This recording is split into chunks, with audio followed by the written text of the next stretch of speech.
What exactly is the iron law of institutions?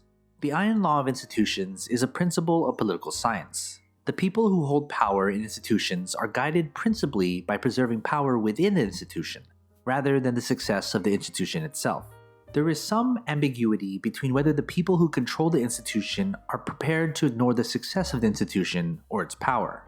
However, in most cases, it may be safely assumed that the two things being ignored amount to the same thing. The phrase was coined by Jonathan Schwarz in his blog A Tiny Revolution. The iron law of institutions is the people who control institutions care first and foremost about their power within an institution rather than the power of the institution itself. Thus, they would rather the institution fail while they remain in power within the institution than for the institution to succeed if that requires them to lose power within the institution. This is true for all human institutions, from schools all the way up to entire countries like the United States. If history shows us anything, it's that this cannot be changed. What can be done sometimes is to force the people running institutions to align their own interests with those of the institution itself and its members. Here's a very simplified question. Would you rather be the best player on the worst team or the worst player on the best team? If you were to be honest with yourself, you'd be the best player on the worst team.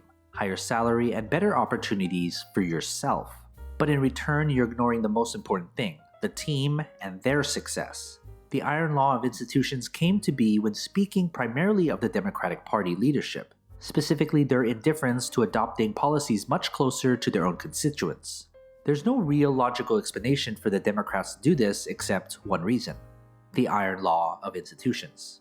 The existing leadership fears losing power within the Democratic Party if it embraces the incoming enthusiasm of more left-leaning voters.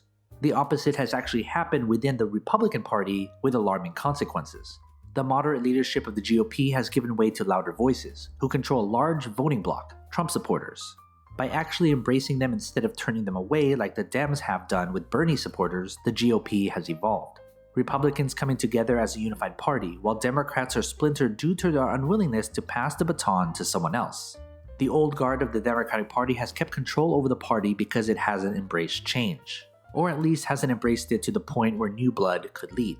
Although most youth identify as Democrats, the leadership doesn't reflect that. The leadership within the GOP is actually younger, in terms of age and also ideology.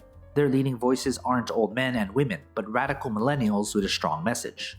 But that hasn't always been the case. The GOP was, and somewhat still is, an old boys club.